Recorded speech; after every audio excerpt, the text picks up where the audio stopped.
Bom, pessoal, hoje o som tá bom aí? Tá bom? Vamos falar de um assunto que não é muito palatável, mas nem por isso ele deixa de ser importante. Vamos falar de liberdade natural e escravidão. Ambos fazem parte da lei de liberdade. E a lei de liberdade, por sua vez, faz parte das 10 leis divinas, naturais ou morais. Elas são divinas porque são leis que advêm de Deus, são naturais porque estão na natureza e são morais porque elas balizam todas as nossas condutas de vida visando a evolução espiritual, moral e espiritual. Muito bem. Como todas as leis divinas, a lei natural, quando nós fomos criados, Deus registrou, cunhou no nosso espírito essas leis, mas ele não fez com perfeição, ele deu a base da lei, a base. Para nós alcançarmos o perfeito entendimento, nós temos que evoluir para entender bem e avançar. Então vamos lá, começando pela lei natural. Só mais uma coisa, esse estudo faz parte das questões do Livro do Espírito 825 a 832. O que é liberdade? Liberdade natural é a prerrogativa que nós temos de agir de acordo com a nossa vontade. E por que nós podemos agir com a nossa vontade? Porque nós somos donos de nós mesmos. Nós somos responsáveis por nós mesmos. Nós nos pertencemos. Isso é fundamental. E visando a nossa evolução moral e espiritual, nem podia ser diferente. Porque nós só podemos evoluir se nós pudermos colocar a nossa vontade, nossos desejos e nossos impulsos nas nossas ações. Só assim que a gente vai evoluir. Mas também, da mesma forma que Deus registrou na nossa consciência a liberdade, que nós somos donos de nós mesmos, Ele também colocou que nós temos limites, e esses limites estão registrados no nosso consciente, portanto no nosso subconsciente. Mas vocês podem falar, pô, Ernesto, você ficou maluco. Como é que é isso? Você acabou de falar que nós somos donos de nós mesmos. Nós podemos tudo fazer visando a nossa evolução, de acordo com a nossa vontade. Nós nos pertencemos. Que raio de limites são esses? Bom, nós precisamos viver em sociedade. Para evoluir, nós precisamos estar com o próximo.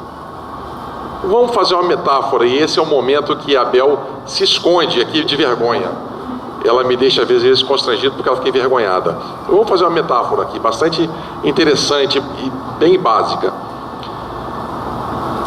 Estou na minha casa, quero andar nu. É um direito que eu tenho? É. Posso andar nu na minha casa? Posso.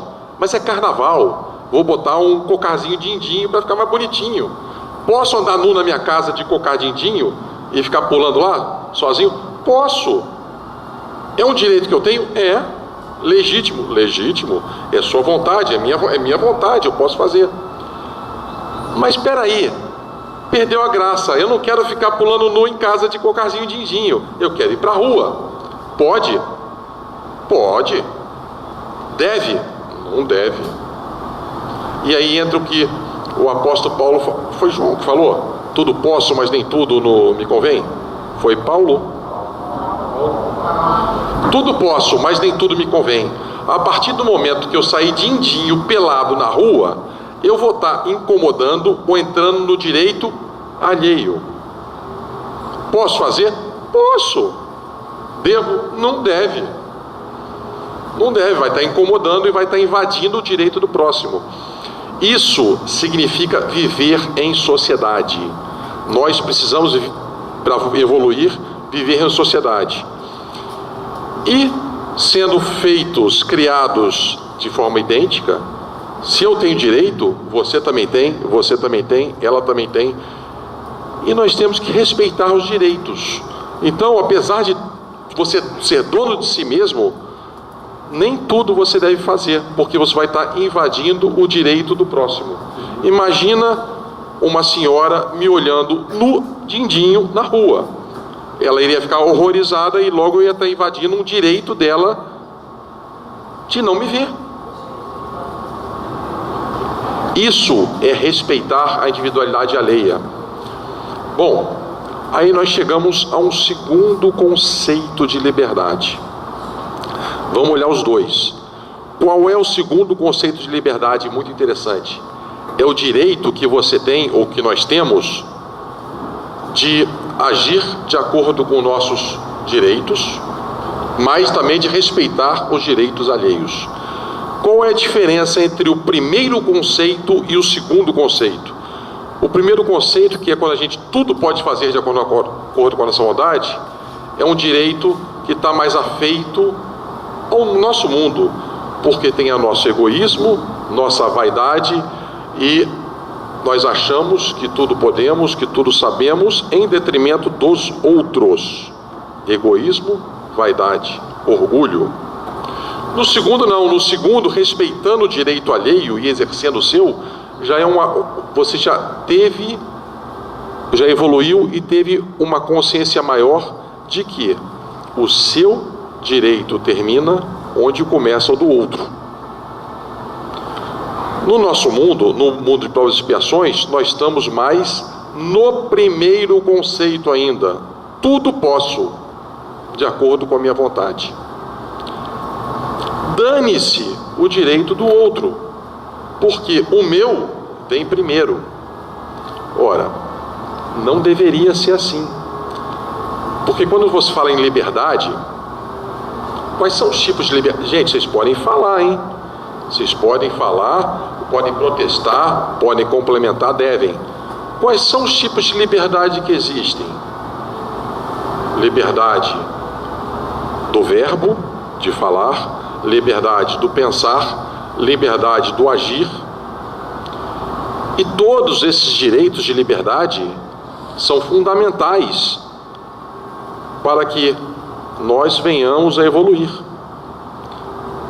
E esses direitos, eles são cerceados diariamente. Diariamente. Vamos mais um pouquinho além.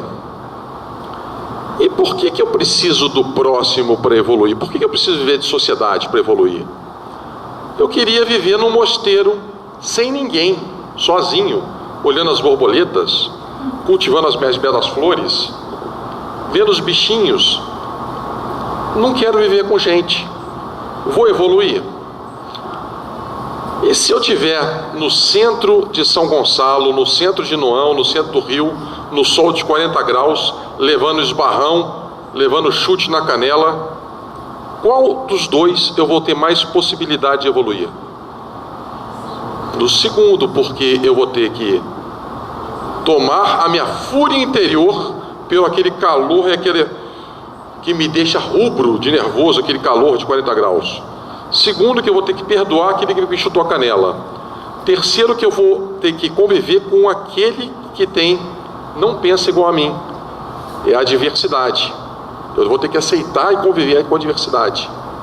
E no mosteiro, lá isolado do mundo, vendo as borboletas coloridas, quem é o meu inimigo? Só eu. Vou conseguir melhorar? Dificilmente. Dificilmente. Só intelectualmente. Só intelectualmente. É o bastante?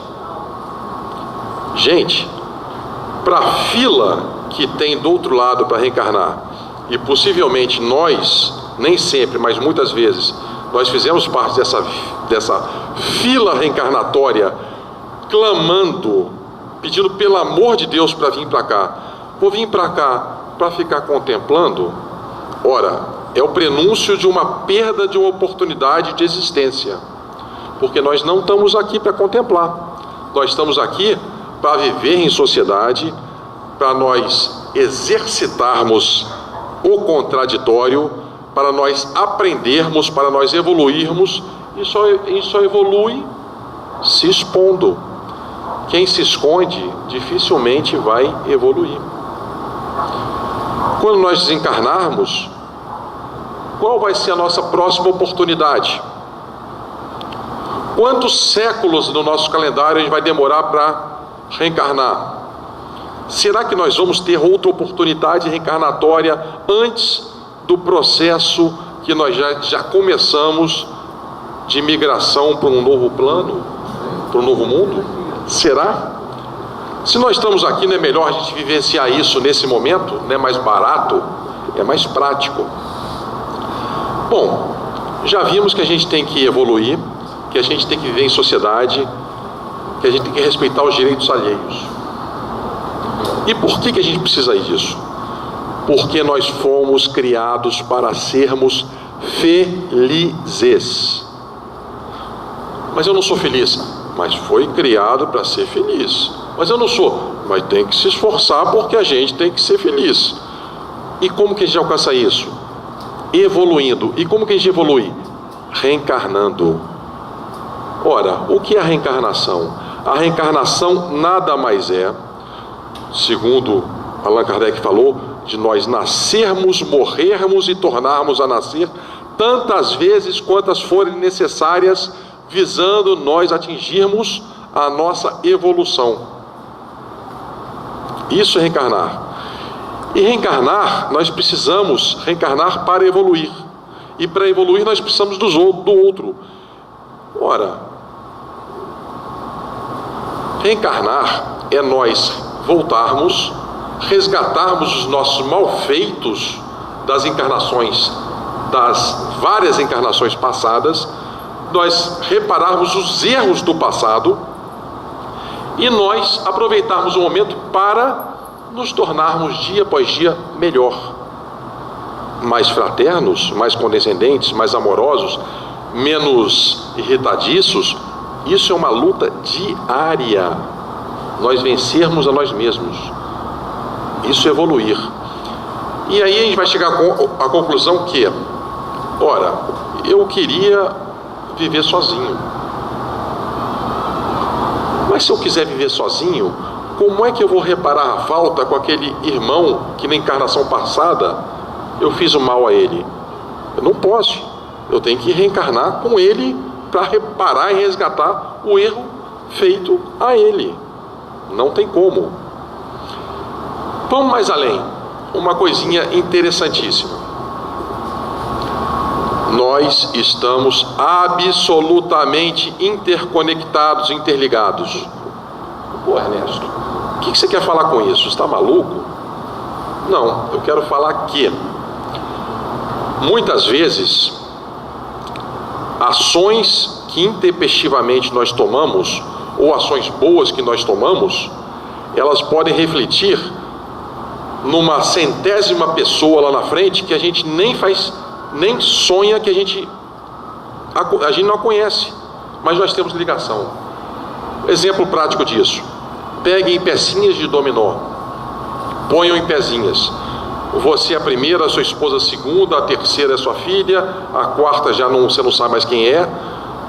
Pega essas joga essa pecinha, aperte ela, vai derrubando uma atrás da outra.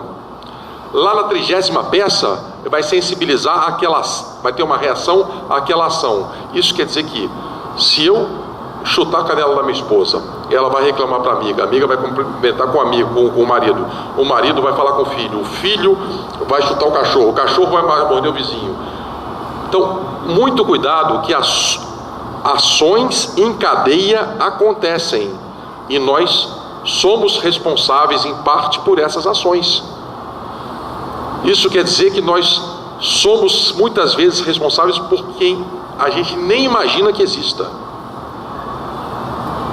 E essas pessoas se miram na gente, muitas vezes nos nossos modelos. Oi, Belmira, fala. Então, o exemplo que você está falando aí é de como está o mundo, né? Como? De como está o mundo. É o reflexo de todos nós. Gente, é aí que eu queria chegar. Quando a gente vai reencarnar não é para evoluir. O nosso compromisso, nós temos responsabilidade individual, que é com a nossa evolução, mas nós temos uma responsabilidade coletiva, que é com o próximo, com a sociedade e com a evolução do mundo. Pô, mas esse mundo é muito ruim. mas você ajudou a montar ele do jeito que está. Mas eu tenho horror, eu não penso assim. Mas você está ajudando na psicosfera desse planeta. E como é que eu faço para mudar isso? Revertendo o quadro, orando para minimizar, ajudando tantos quanto possa, porque esse momento que nós estamos interligados, são fundamentais. Um exemplozinho, vamos chutar a canela aqui. Oi? Vou dar um exemplo de mim mesmo. Depois de vários anos, tendo vira-lata em casa, consegui 2 pastoras alemãs, que é meu sonho. Maravilha! Minha casa tem tela. Aí vem um sem vergonha de um vira-lata de rua, querer namorar as minhas pastoras. Ora, não quero deixar meus pastores alemães cruzarem com o vira-lata. Sem vergonha, safado, salafrário, no meu modo de ver. E se fosse o Chico? Coitadinho do cachorro.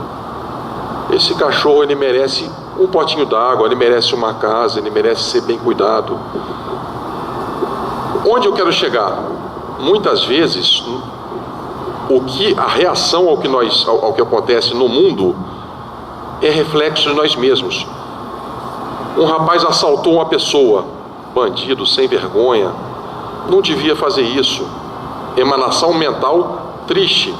Chico, coitado, precisamos rezar para ele. São formas diferentes de ver, porque eu tenho coisas dentro de mim que eu vejo de uma forma, Chico vê de outra. São formas diferentes de ver a mesma coisa. E o que nós precisamos fazer? Precisamos tentar modificar a nossa forma de ver essas coisas, com menos rancor, com mais respeito, respeitar as adversidades, curtir o amarelo quando a gente só gosta do azul, ao menos respeitar. Num fórum de estudos, escutar o que o outro falou. Às vezes a gente está falando a mesma coisa com formas diferentes, mas a gente tem que escutar. Muito bem. O nosso amigo Allan Kardec fez um questionamento. Espíritos, vocês falaram que nós somos donos de nós mesmos porque nós temos direitos inalienáveis concedidos por Deus. Muito bem. Ao colocar limites, você não está perdendo esses direitos? Os espíritos falam, não, porque você tem direito a tudo fazer, mas você também é responsável pelos seus atos. É o danado do livre-arbítrio. Nós podemos fazer tudo, mas saibam que seremos responsáveis por tudo de bom e tudo de não tão bom que nós fizermos. Livre-arbítrio, que prevalece o nosso desejo, e a lei de ação e reação. Para toda ação que a gente faz, existe uma reação correspondente. Toda. Pega a bolinha e taca na parede. Eu brincando de espingarda de chumbinho, um tempo atrás, eu dei um tiro no poste, bateu no poste e foi na cabeça da Isabel. Reação. Muito bem. Outra questão. Em que situação, Allan Kardec pergunta, em que condições poderia gozar o espírito de liberdade absoluta? E os espíritos virão assim, nas do eremita no deserto, ou seja, sem chance. Desde que estejam vivos 2 pessoas ou mais, há que se respeitar direitos recíprocos. Esse é o princípio da sociedade. Veio Jesus, aquele menino bonito que deixou legado para toda a humanidade, falou assim: vocês não compreendem o que é amor? Amor é fazer ao próximo aquilo que você gostaria que eles os fizessem. E respeitar os direitos, coloque o não na frente. É você não querer ao próximo aquilo que você não gostaria que eles vos fizessem. Respeitar os direitos alheios é um ato de amor. Isso dito pelo menino Jesus. É conhecido como regra de ouro. Por isso que se a gente deve estudar tanto o Evangelho segundo o Espiritismo, porque lá tem um compêndio das questões morais deixadas por Jesus. A regra do bem viver, a regra do bem relacionar-se, a regra de nos encantarmos mutuamente e nos vencermos mutuamente. Bom, em relação à liberdade, gente, se quiserem falar, vocês falam, hein? Em relação à liberdade, tem uma última questão em que Allan Kardec ele aborda assim, ó.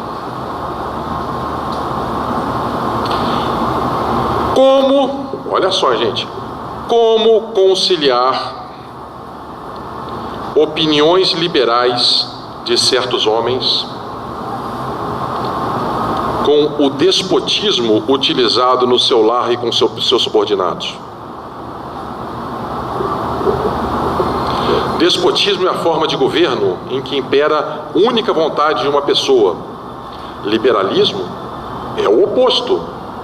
Como conciliar o despotismo de certas pessoas para com seus entes queridos e o liberalismo na rua?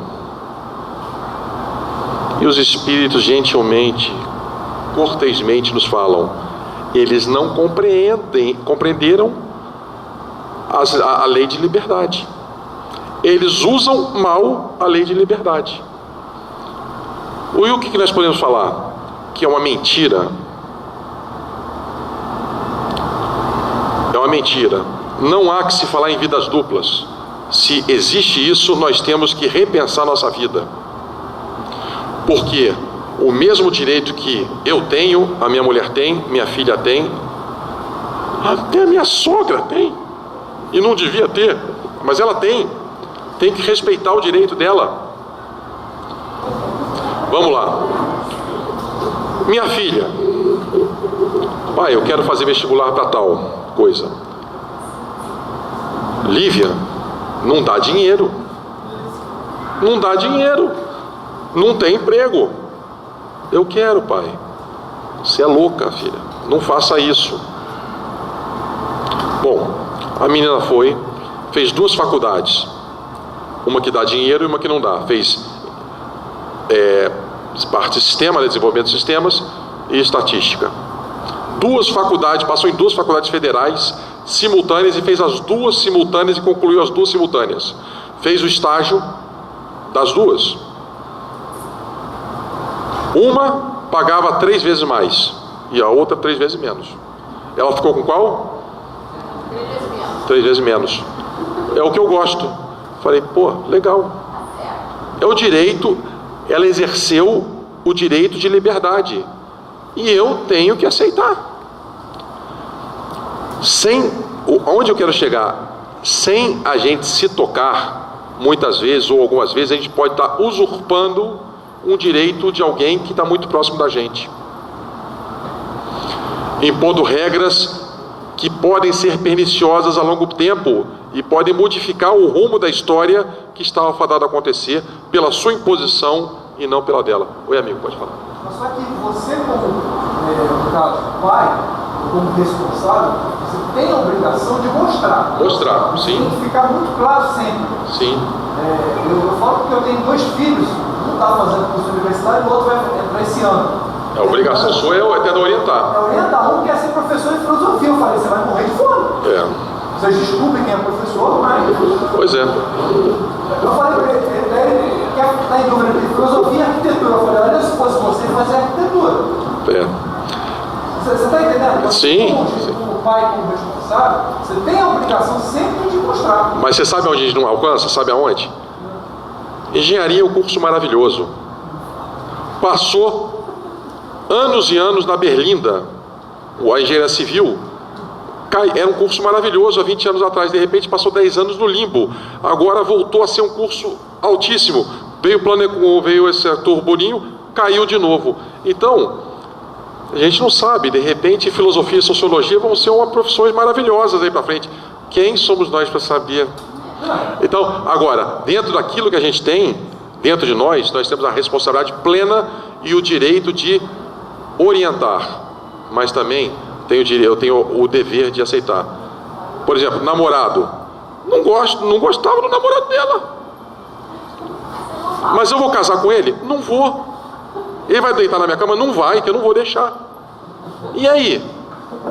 Não é um direito de escolha dela? É um direito de escolha. Filha, não vale nada. Eu quero. Então vai. Mas isso, gente, eu só estou falando isso para alertar. Estou trazendo um exemplo caseiro e deixando ele meio tragicômico aqui, para mostrar que às vezes a gente pode estar interferindo no direito dentro da nossa casa. Por quê? A minha mulher não devia ter os mesmos direitos que eu, mas ela tem. Porque ela me maltrata às vezes, mas ela tem direitos iguais. Minha sogra, eu tenho que aceitar minha sogra. Tem coisa mais triste do que isso? Tem que aceitar, cara. Paciência. Então é isso, gente. Em relação aos direitos de liberdade, as liberdades naturais, nós complementamos. Alguém quer complementar alguma coisa, perguntar alguma coisa? Vamos passar então para outra face da moeda. Quando não se dá liberdade, acontece o quê? Escravidão. O que é escravidão? Escravidão é quando alguém, por meio de força, se apropria da propriedade de outro. E como começou esse raio de escravidão? Lá 2, 3 mil anos atrás, como uma resultante natural das guerras, tudo era pela força, civilizações invadiam vilas, cidades, cidadelas e se apossavam. Quando se apossavam naquela localidade, se apossavam das pessoas junto. Com o tempo, o que aconteceu? Os escravos passaram a fazer parte fundamental do processo econômico. Só haveria riqueza com escravos. Sem escravos, não rola. E as pessoas foram conquistando e fazendo escravos e por aí vai. Os gregos eram mais sofisticados. E tem alguns pensadores, eu vou abordar disso só para vocês saberem, para ver se vocês se irritam também como eu me irritei com essa situação. Os gregos intelectuais, quando eles aprisionavam alguém, eles diziam: você virou meu escravo. Mas eu, como sou bonzinho, eu vou dar um direito para você escolher. Ou você vira escravo ou você morre. Então, tem alguns pensadores que acham que isso é uma forma de liberdade. Davam esse direito de escolha entre ser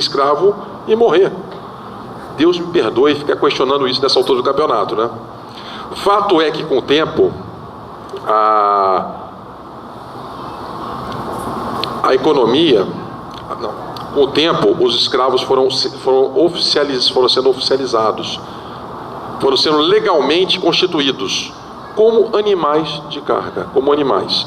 E aí, Mesopotâmia, China, Egito, os gregos, todos, a Índia, todos usavam escravos. Todos usavam escravos.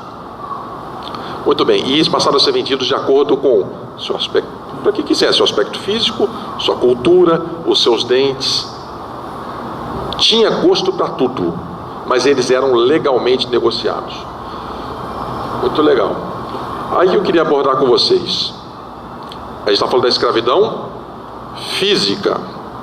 Que outros tipos de escravidão nós temos? Nós temos escravidão hoje no mundo, nesse mundo? Física. Não, física tem também. Quantas mulheres brasileiras estão em cárcere na Espanha e na Itália, prostituídas? Quantas crianças estão presas em fazendas no interior?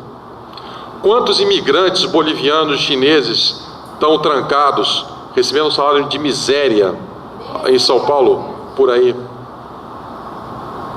Quantos? Falando de questões físicas. E quais outras escravidões que tem? Uma escravidão social, cultural, aquela escravidão que não deixa a pessoa ascender a novas classes sociais. Escravidão econômica. que acontece dentro de casa, muitas vezes, que você não vou deixar minha mulher trabalhar, vai tomar conta de casa e acabou. Senta a mão na cara dela se ela sair. Escravidão econômica, dependente de mim. Um funcionário que vai trabalhar e você não deixa ele estudar, escravidão social, não deixa ele ascender. Então tem tantos tipos de escravidão quantos vocês possam imaginar. Isso é para a gente refletir. Tem a autoescravidão também. Eu ia chegar lá. Eu fiz esse bate-papo no André Luiz, e quem me chamou a atenção disso foi o seu... Qual é o nome do diretor do André Luiz? O senhorzinho lá do André Luiz. Esqueci o nome dele agora. Ele falou: nós nos impomos a autoescravidão na medida que nós nos escondemos e não nos expomos para nós evoluirmos socialmente, evoluirmos em termos de educação, em termos técnicos, em termos morais. Ao nós fugirmos, nós estamos nos autoescravizando. Nós estamos falando de encarnado para encarnado, hein? Se a gente for falar de desencarnado, a gente não para de conversar, não. Por que a gente está abordando esse tipo de escravidão? Porque eles abordam, no livro dos Espíritos, que a escravidão, de uma forma geral, é um ato absolutamente repugnante aos olhos de Deus. Você se apropriar do direito de outra pessoa não é bem visto aos olhos de Deus. E os Espíritos nos alertam que aqueles que escravizam pagarão pesados fardos com a dor que educa, a dor que recoloca no caminho. Então, quando fala em escravidão, a gente pensa só da escravidão física, mas podem estar ocorrendo muito próximo da gente. Nós podemos estar sendo agentes de escravidão sem que a gente se atenha aos fatos. Também a coerção, você não deixar a pessoa ser o que ela é. Então isso é um alerta só, porque existe uma tabelinha espiritual que cada a escravidão é sempre o mal, e não há nada de bom que esse mal possa resultar. Obviamente que existem agravantes e atenuantes, mas escravidão é sempre escravidão. É para ficar bem. Mas você está sendo muito radical, Ernesto. Pô, mas sou eu. É isso. Você impor alguma coisa a alguém, emocionalmente, fisicamente ou economicamente, é um tipo de escravidão que ela terá de certo na avaliação dos espíritos depois, agravantes ou atenuantes.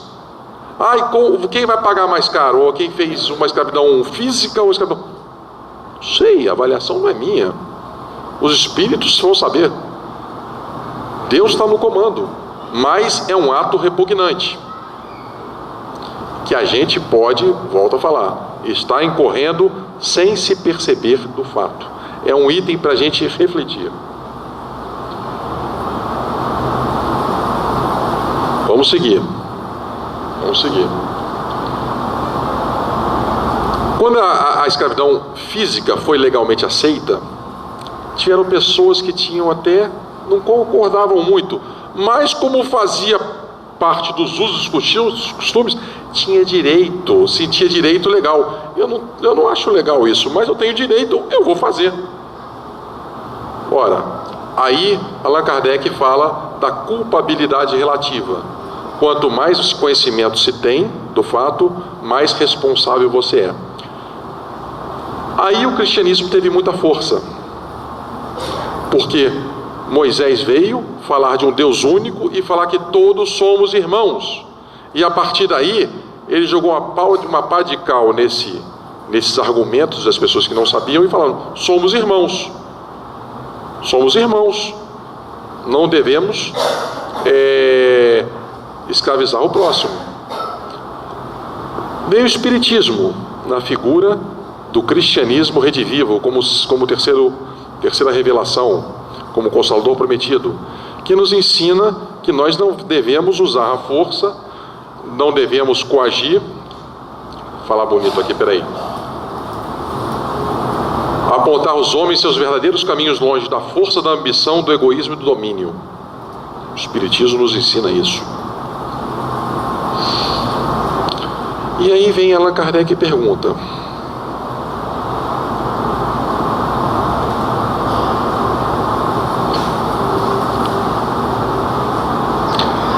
a desigualdade natural de certas raças colocam essas raças sob a dependência de outras mais inteligentes?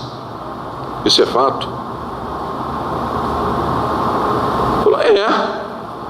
Mas Deus coloca aqueles com menos habilidade, menos inteligência ou menos estrutura com os mais inteligentes, para que os mais inteligentes ajudem a eles a evoluir e não se utilizem da fraqueza do próximo para pisar, para tirar a esperança, para tirar o desejo de viver.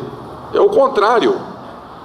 Então, comumente nas civilizações, raças menos favorecidas ou pessoas menos favorecidas ficaram sob o jugo de outros para serem beneficiados e não para serem pisoteados.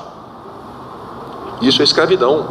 Você utilizar a situação menor do outro, porque é circunstancial. E daí na última questão, estou andando um pouquinho rápido aqui. Homens que tratam seus escravos com mais humanidade. Existem certos homens que tratam seus escravos com mais humanidade. E viram os espíritos e falam: meu filho, escravidão é escravidão. Se eles tratam com mais humanidade, eles não são tão culpados como aqueles que massacram. Mas na maioria das vezes eles cuidam bem, como se estivessem cuidando de um carro que para ficar bem conservado para ser vendido, ou de um cavalo para ter um bom valor de revenda. Não é pelo bem-estar. A maioria das pessoas não visam bem-estar na escravidão física. Bom, gente, isso em linhas gerais é o que a gente tinha para falar. Alguém quer questionar alguma coisa, abordar, aprofundar, perguntar? Xingar não, tá? Nada. Esses assuntos são muito importantes para a gente refletir, porque liberdade e escravidão. Se você não dá liberdade para as pessoas que têm condição e consciência e discernimento para fazer suas escolhas, você está no limiar de estar começando a escravizar. Todos nós temos direito à liberdade. Liberdade de falar, de pensar, de agir e de evoluir. Porque nós somos os responsáveis por nós mesmos. Depois não adianta falar: não, eu fiz isso por causa do meu pai, ele que é o culpado. Não.